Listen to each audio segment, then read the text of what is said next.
Hello there, mga kagandang buhay. Naalala nyo ba ang kambing ko na si Bona? Ayun na po siya ngayon, mga kagandang buhay. At paglipas ng mga araw, mas lalo pong lumaki ang kanyang tiyan. Kaya check upin po natin si Bona kung kumusta na po. Tingnan nyo po, parang hinihingal siya. Ganon po pagbuntis. Kahit sa tao po, hinihingal pagka malapit na pong manganak. Tingnan natin po.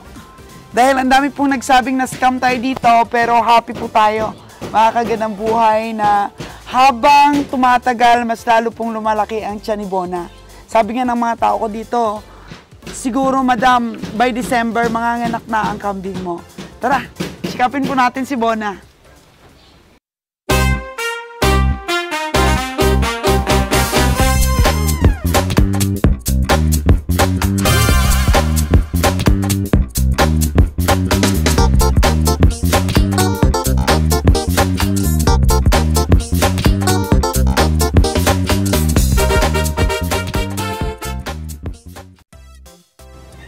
Papalipat po natin si Bona sa hindi masyadong mainit, mga kagandang buhay. Kanina pa yan ba siya, Noy? Na nainit-initan? Okay, Bona, tayo! Ala, parang na, ano na, pagod na si Bona. Yun! Oy, dito ka lang, dito ka lang! Dito ka lang, Bona! Sabi po ng mga tao ko dito, kung talagang hindi daw pubuntis ito, kinabukasan, yung pagbili natin, lilit ang tiyan. Pero mga ilang linggo na hindi ko siya na-video, siguro mga 3 linggo na. At nagkakaroon na ng gatas po, ang didi ni Bona. Lumaki siya, Noy, no? Yeah! Oh, ito pa. May nabili po na bower. Bower ba ito, Noy? Ayan. O si Bona, ang lahi po ay sa anin. Sabi po nang nagbenta sa atin, sa anin ang lahi ni Bona. Bona! Hello, Bona. Halika. Bona! Maamo po siya, mga kagandang buhay. Maamo. Si sa anin.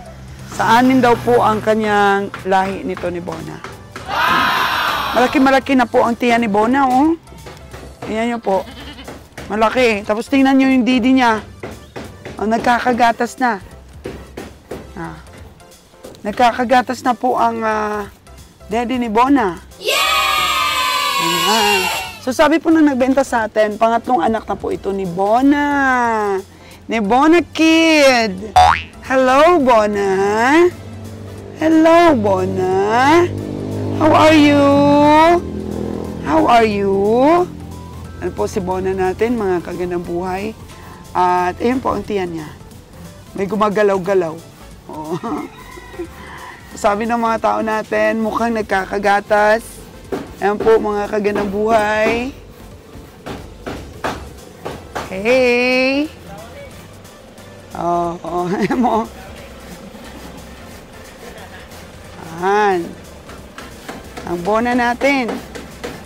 Malaki na siya, mga kagandang buhay. Nung gabi na dumating po ako, tinignan ko po kaagad si Bona.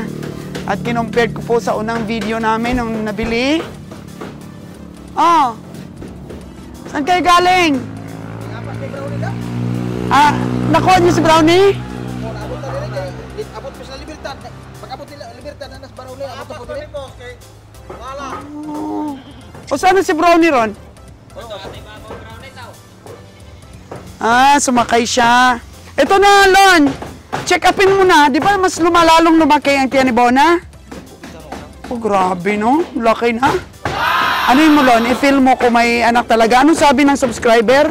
Paano mo titingnan? Tingnan mo nga, Lon. Kasi naging controversy po itong kambing namin. Dahil di daw talaga buntis. Ayaw pahawak, Lon. Ayaw pahawak, no?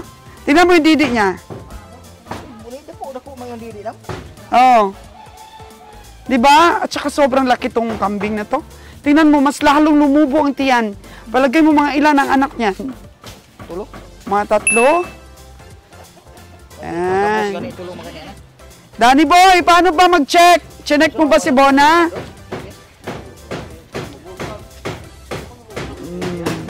Sabi ni Danny, kahit bagong gising daw sa umaga, talagang napakalaki ng tiyan na ni Bona. Oh, ayaw na pahawak. Hindi mo buntis isa damo. Hindi naman yung didi niya, oh. Di ba nung binili natin, hindi naman ganyan kalaki yan? Dili dam dili. Oh. Laki na niya. Yan. Sana mga anak ng 3 para sumaya naman ang kagandang buhay ninyo. Bawi-bawi sa 20,000. So, pag 3 anak na lon, mga hanggang ilang anak ba yung kambing? Gani 4 dam. Tulo. Hindi, ilang bisis sila mga anak? Sa katuig katulo mga anak. Oo. Na may depende man sa suganon ang kanding baka naman. O bakit ano kayang ginagawa niya, no? Bakit parang gusto niyang humiga?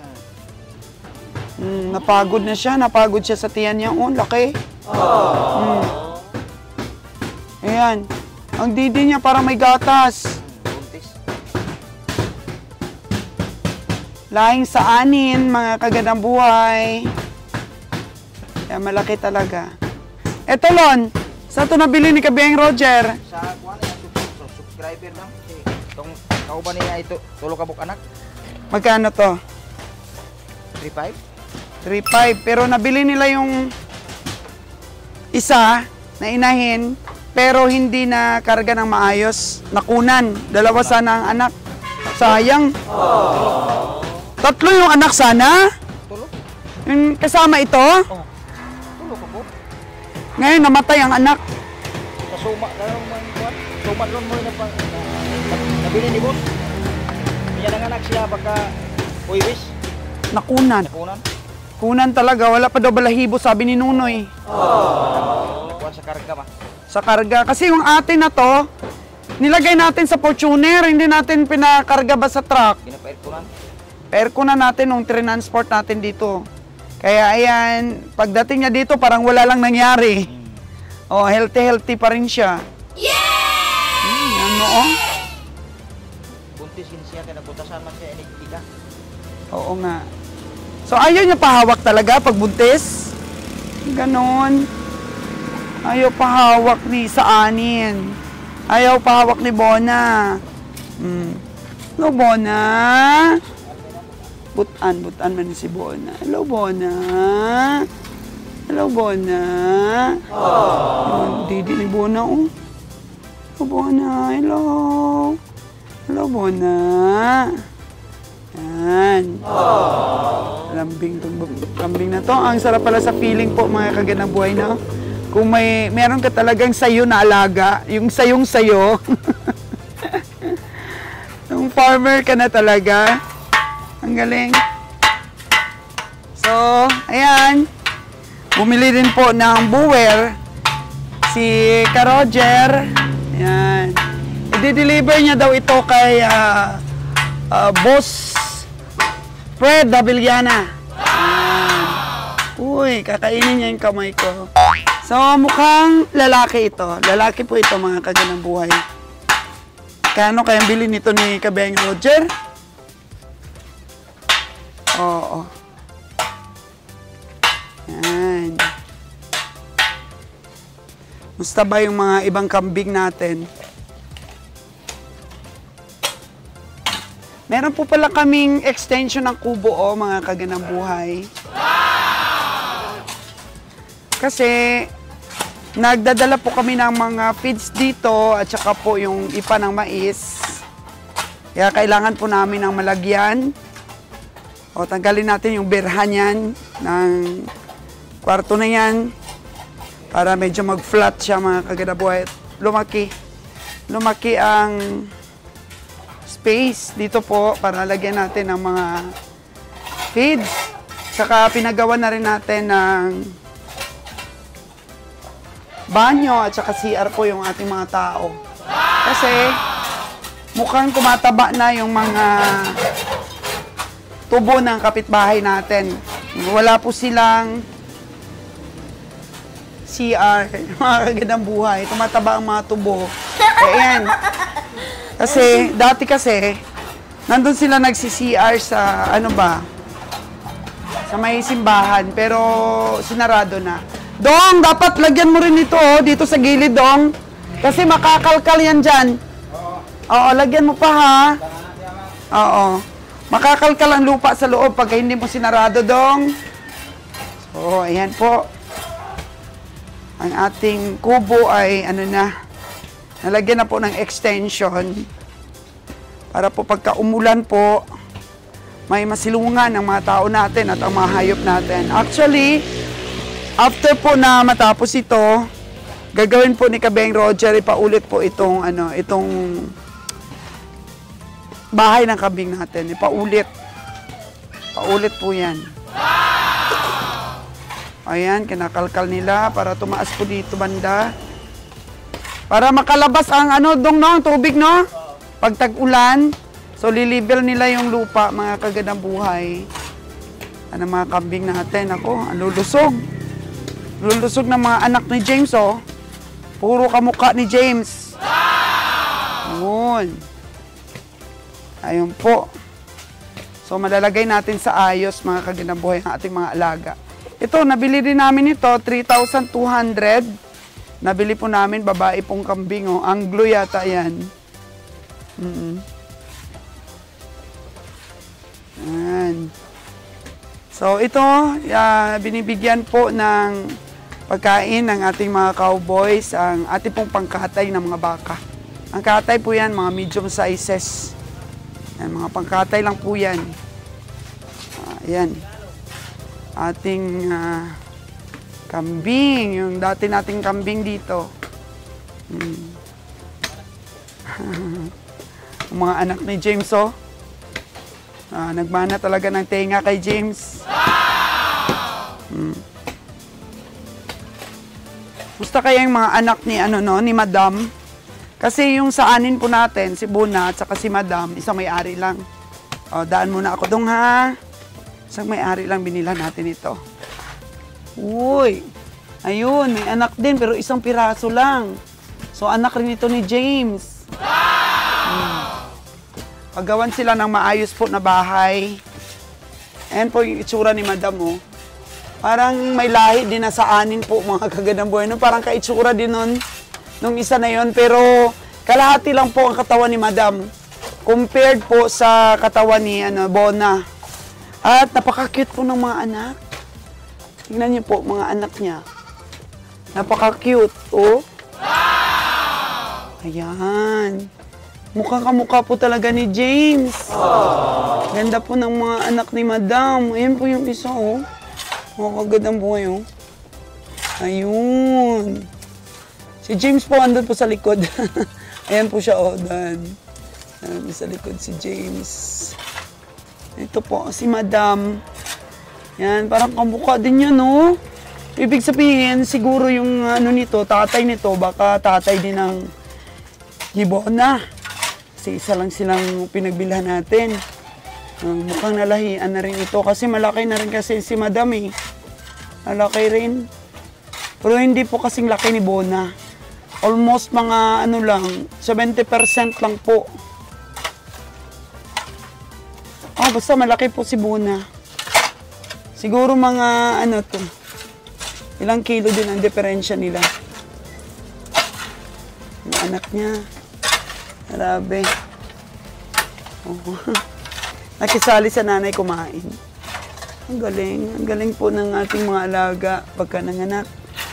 Ito habang wala pang ulan, lilivel natin yung lupa para may makagawa tayo ng kanal. Dapat doon mas mataas yung doon para wag pumunta doon ba? Para wag pumunta doon ang tubig. Oh, bakit parang na dito, kulang sa lupa. Oh, dapat lagyan dito doon.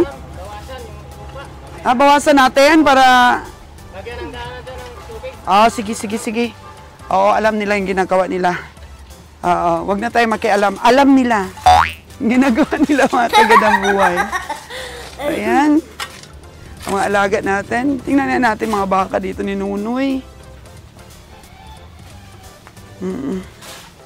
Tubo po ang pinapakain. Ayan, nagkumpay po sila. Kinumpay lang po nila yan kanina. Ayan, naggas po tayo sa truck. And then, nagkumpay po sila, oh. Ayun yung iba doon. No, hindi nyo na pinapakain yung mga ano doon, natuyo? Yung natuyo ng araw, di na pinapakain? Ha? Ha, pinapakain pa rin. Unahin mo yung mga tuyo. Ipakain. Ayan po, oh. Mga baka natin dito. At least nung una po mga kagandang buhay, wala tayong pinaglalagyan sa mga baka natin. No, delikado ito no yan. Dami ng mga tuyong daw, no? Hindi na nila kinakain pag tuyo na. Ha? Oo, pero dapat no yan, nasigaan na natin yan. Sigaan na natin mamaya, Noy. Sigaan na po namin mamaya. Para hindi delikado kasi madaling mag-apoy. Oh no! Yan. At least may pahingahan ba yung ating mga katay na mga baka. And then, ayun yung iba, oh. Yung kalabaw kasi, iba naman yung ating pinaglalagyan sa kanila. Ayun, binisita rin ni Nalon at saka ni Brownie at saka ni Danny ang mga alaga dun sa taas pa. May mga kalabaw dito, naglulunang po, mga kagandang buhay, oh. So gusto ng mga kalabaw yan, yung naglulunang sila ba? Yun. Gusto nila yan, yung naglulunang sila. Oh. Lon, dapat yung mga plastic, huwag pakalat-kalat. Baka makain ba ng kalabaw at saka ng mga baka natin. Ipakuha mo yan sa mga tao natin. Diba? Yan po ang update sa ating kubo ngayon, mga kagandang buhay. Medyo lumaki na po ang ating mga kubo. Pinalitan po ni Kabeng Roger yung mga tumutulo na yero. Malaki-malaki na po ang kubo natin. Yay! Pantayin nila yung lupa dyan. Kasi gagawin din nila yung bahay ng ating mga kambing. Magkuha tayo ng mga kawayan doon po sa Aklan. Yung mga lipak ng kawayan. Ayan ang ating mga kambing. Paunti-unti po na may mili, mga kambing. Ang laki talaga ni Bona, di ba? Almost kalahati niya lang si Madam. Wow! Hinihingal siya. Kaya antabayanan po natin, mga kagandang buhay, ang susunod na kabanata ni Bona. At doon na talaga natin mapagtanto kung talagang na-scam po tayo. Talaga bang buntis o hindi. O may mga bebe na rin po tayo, mga kagandang buhay, oh, mga alaga ni Nunoy. Meron na po siyang bebe. Bumili sila ng balot, tapos hindi pa nila naluto yung balot. Ayan, kinabukasan, bebe na. Bebe na.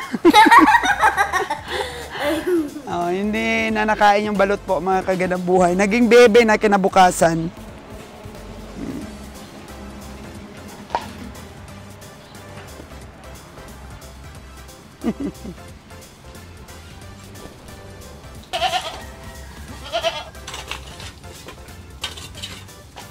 Ating native na kambing na nalahian ni James. Ayun yung tatlo. Ang tatlong native.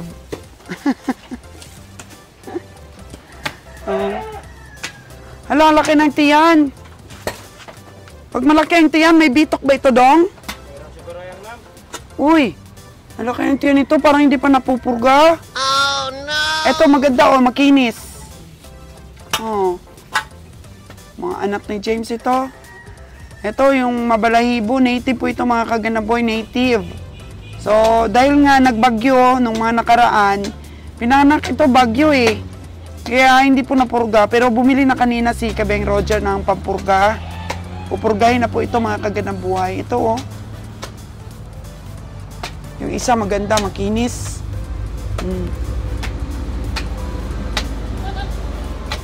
At least, mga kagandang buhay, kahit na native, nalahian po ni James. Medyo malaki-laki na siguro ito. Lumaki. Anak po siya noon, no? Inahin natin. Dito pala sa taas, mayroon ding nanganak. Tingnan natin yung anak. Kay James din po ito, eh. Kay James din. Tingnan natin. Maganda ito pag naayos na yung bahay, yung sa gitna na ba yung daanan natin. Uy, ay hala. Napakaganda. Oo, ala, napakaganda naman. Ng kambing na yan. Isa lang yung anak nyo. Pati isa lang yung anak mo. Ha? Isa lang yung anak nyo, pero napakaganda, oh. Ito yung mga inantog-antog dati ni Kabiyahe. Tapos yun, buntis. Buntis pa rin yung isa, mga kagandang buhay. Tapos dito naman, buntis din yung inantog-antog nila dati. Ang mga dati pa yun. Ayun si James, oh. Makain na si James. Buntis. Wala, ang cute-cute. Mga bagong panganak, sabay-sabay po silang ng ano.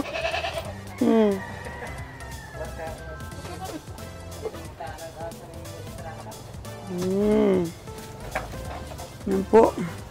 Ayos natin, mapaganda natin ito. Mag-ano na ng isda si Nonoy. Noy! Mag-ano ka na ng isda? Ha? Magsaing? Aba, si Nonoy magsaing na maaga pa lang po. Time check po natin is mag-aalas 4. At manunod na po ang ating mga kagandang buhay sa ating upload for today. Alas 4 na. At yun po sa ani natin. Yung atin pong Bona Kid. Hinihingal, parang hindi mapakali.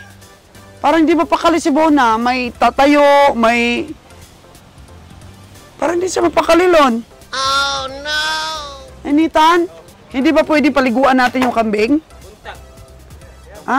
Pag umaga, pwedeng paliguan.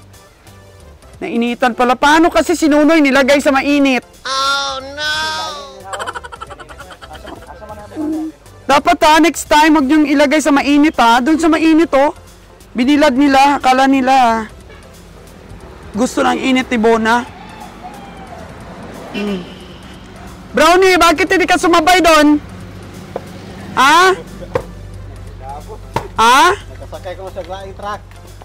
Sakay ka glaing truck? Ha? Kay Jimer? Ano nangyari sa'yo? Ba't? Ay, nako. Mahirap po, no, mga kagandang buhay pag no read, no write po yung mga tao natin. Yun, siya po pinabantay natin, di ba, kanina? Ng ating mga kalabaw at mga baka doon. Eh, sabi namin, pagka kinarga na yun, sumakay na siya, sumabay na siya sa maghakot. Ayun, nakasakay daw sa ibang truck. Tingnan mo, hindi mapakali talaga si Bona. Mamaya tatayo, mamaya ihiga, ikot-ikot. Hindi ba siya relax?